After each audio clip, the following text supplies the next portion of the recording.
इस बार मैं जल्दी याद करने का नया और वैज्ञानिक तरीका लेकर आया हूँ। तो हेलो दोस्तों, मैं शिवानंद साहू आप सबका इस इंपॉर्टेंट वीडियो में स्वागत करता हूँ। एक स्टूडेंट का दिमाग ऐसा होता है कि वो किसी भी बात को, किसी भी चैप्टर, किसी भी सब्जेक्ट या टॉपिक को एक बार में फट से पकड़ लेता है। उसे बिल्कुल भी टाइम नहीं लगता समझने में या फिर याद करने में। यहाँ तक कि स्कूल टाइम के मेरे कुछ दोस्त ऐसे भी थे जो बस क्लास अटेंड करते थे, टीचर जो पढ़ाते थे उसे अच्छे से समझते थे, उसके बाद वो खुद से ज्यादा मेहनत नहीं करते थे और फिर सीधा एग्जाम के पहले उसी को रिवीजन करते थे और इतनी कम तैयारी में बहुत अच्छे मार्क्स लाते थे। इसका मतलब क्या हुआ कि उनका catching power, observation power strong होता था। लेकिन दूसरा ऐसे स्टूडेंट भी होते थे जिसे कुछ भी जल्दी समझ में नहीं आता। कभी कभी तो समझने और याद करने में इतना ज्यादा वक्त निकल जाता है कि सिलेबस कंप्लीट नहीं हो पाता, समय ही हाथ से निकल जाता है, क्योंकि उनका ऑब्जर्वेशन पावर वीक होता है, कमजोर होता है। चीजों को जल्दी से समझ नहीं पाते, जिसके कारण जल्दी याद नहीं होता और मुश्किल से याद हो भी जाए तो भूल जाते हैं। तो आज हम जानेंगे कि जल्दी याद कैसे किया जाता है। वीडियो का बीच वाला और लास्ट वाला पॉइंट बहुत ही यूजफुल और इम्पोर्टेंट है, तो वीडियो पूरा जरूर देखना। चाहे आप वीडियो की स्पीड को 1.5 गुना कर लो, लेकिन पूरा जरूर देखो। हमारे दिमाग की ताकत अनलिमिटेड है, इसमें सुपर कंप्यूटर से भी ज्यादा डेटा स्टोर कर सकते हैं, लेकिन याद रखने की क्षमता लिमिटेड है। कुछ बातें याद रहती है, लेकिन कुछ बातें कुछ ही घंटों, कुछ ही दिनों या कुछ महीनों में भूल जाती है। बुरी चीजों को, बुरी बातों को भूल जाना वरदान बन जाता है, लेकिन एग्जाम के टाइम पर पढ़ा हुआ याद न रहना अभिशाप बन जाता है, क्योंकि इसमें हमारे सालों की मेहनत और करियर का सवाल होता है। जल्दी याद करने के लिए आपको 2 चीजें चाहिए, ऑब्जर्वेशन पावर, कंसंट्रेशन पावर। और इन दोनों शक्तियों को बढ़ाने के लिए कई संत कहते हैं और प्राचीन ग्रंथ में ये 3 मुद्राएं बताई गई है, जिस मुद्रा को करके आप जल्दी याद करने की क्षमता को बढ़ा सकते हैं। पहला, उत्तरबोधि मुद्रा। जब टीचर आपको समझाते हैं या आप पढ़ने बैठते हैं अपने घर में, तो अपने बॉडी को सीधा रखें और अपने हाथों को ऐसे रखें और टीचर के समझाने पर ध्यान रखें। इस मुद्रा को करने का फायदा यह है कि आपके मन में चल रहे विचारों में आपका कंट्रोल हो पाएगा। विचारों में कंट्रोल होने से दिमाग की एनर्जी को सही दिशा मिलता है, जिससे कोई भी चीज जल्दी समझने में मदद मिलता है और पढ़ते समय पूरा ध्यान सिर्फ पढ़ाई में रहता है। कुछ और काम करते वक्त भी एक ही जगह पर ध्यान रहता है, ध्यान भटकना बंद हो जाता है। ये बहुत ही सरल है और इसे 1 हफ्ते ट्राई करके जरूर देखना। नंबर 2, गौतम बुद्ध और स्वामी विवेकानंद की तरह ध्यान मुद्रा करें। पढ़ने से 10 मिनट पहले इसी तरह आसन लगाकर बैठे। इन 10 मिनटों में दिमाग में कुछ भी कचरा मत आने दीजिए। ये मुद्रा आपके बंद दिमाग को खोलता है और एकाग्रता, याददाश्त को बढ़ाने में मदद करता है और चीजों को जल्दी जल्दी ग्रहण करने में हेल्प करता है। स्वामी विवेकानंद के बारे में आप जानते ही हैं, जो 1 घंटे में 700 पेज पढ़ डालते थे। स्वामी जी कई घंटों तक इस मुद्रा में बैठकर ध्यान करते थे।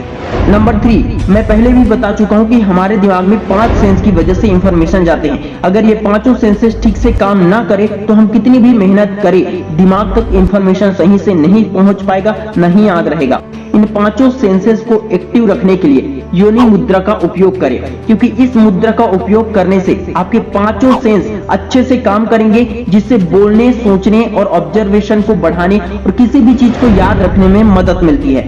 लेकिन रुको, जाना नहीं, वीडियो का असली टॉपिक बस अभी शुरू हुआ है। यहाँ तक की जानकारी पसंद आई हो तो लाइक करके बताना तीनों में से कौन सा मुद्रा सबसे ज्यादा सरल और बेहतर लगा।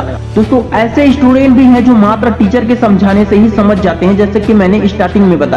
वो दोबारा खोलकर नहीं देखते एग्जाम के अलावा। इस तरह के स्टूडेंट ब्रेक टाइम में दिमाग को फ्रेश करते हैं, मस्ती करते हैं, फिर जब वे क्लास में एंटर करते हैं उनका दिमाग सिर्फ उसी जगह पर स्थिर रहता है, एक जगह पर फोकस्ड रहता है, जिसके कारण एक बार में याद हो जाता है। स्थिरता, फोकस सिर्फ पढ़ाई में ही नहीं बल्कि हर एक काम में बहुत जरूरी होता है। इसके बिना कोई कामयाब नहीं हो सकता। इम्पोर्टेंट बात यह है दोस्तों कि बुक तो सभी के पास है, लेकिन फिर भी स्कूल जाकर टीचर से समझने की क्या जरूरत है? जरूरत इसलिए है क्योंकि टीचर कठिन चीजों को आसान बना देती है। जिस टॉपिक को आप 2 दिन में नहीं समझ पाओगे, उसे टीचर 1 घंटे में समझा सकता है। इसलिए टीचर जब समझाते हैं तो उस समय दिमाग को स्थिर और एकाग्र रखो।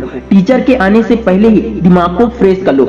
इंटरेस्ट ना हो तब भी इंटरेस्ट पैदा करो। इसके बाद जब टीचर आपको समझाएंगे तो एक बार में ही आपके दिमाग में बैठ जाएगा और उसी का जब आप रिवीजन करोगे तो जल्दी याद होगा और लंबे समय तक याद रहेगा। इससे भी ज्यादा इंपॉर्टेंट बात तो यह है कि कई बार हम कुछ चीजें इसलिए नहीं समझ पाते हैं क्योंकि हमारा बेसिक क्लियर नहीं होता है। शुरुआत में तो आपको गिनती, ABCD और जोड़ना घटाना भी नहीं आता था, लेकिन अब आपको ये सब चीजें आसान लगते हैं क्योंकि आपका बेसिक क्लियर हो चुका है। आज आप जिस भी क्लास में हो, आने वाली क्लास का कनेक्शन इसी क्लास से है। इसका बेसिक क्लियर होगा तभी आने वाली क्लास में आप अच्छा परफॉर्म कर पाओगे। आधार मजबूत होने से याद करने में सरलता होती है, फिर समझने में जरा भी दिक्कत नहीं आती। अल्बर्ट आइंस्टीन ने कहा था कि यदि आप किसी बात को सरल भाषा में नहीं बता पा रहे हैं तो इसका मतलब है आपको उसका पूरा ज्ञान नहीं है। अपनी भाषा को इतना सरल बना लो कि यदि आप 8-10 साल के बच्चे को भी समझाओगे तो वो भी समझ जाए। बुक और गाइड से जैसा का तैसा नोट्स बनाओगे तो आपको कभी समझ में नहीं आएगा और न ही आपके दिमाग का विकास हो पाएगा। इसलिए नोट्स को भी अपनी सरल भाषा में बनाया करो, जिससे आपको जल्दी याद करने में हेल्प होगा। दोस्तों जल्दी से रिवाइज कर लेते हैं। जल्दी याद करने के लिए 3 मुद्राएं रोज करें, दिमाग को फ्रेश करके पढ़ने बैठे, इंटरेस्ट ना हो तब भी इंटरेस्ट पैदा करें, बेसिक क्लियर करें और नोट्स को सरल भाषा में बनाएं, इतना सरल कि बच्चे भी समझ जाए। मुझे उम्मीद है कि इसे अप्लाई करने के बाद आपको जल्दी याद करने में हेल्प होगी। Wish you all the best दोस्तों। जय हिंद, जय भारत।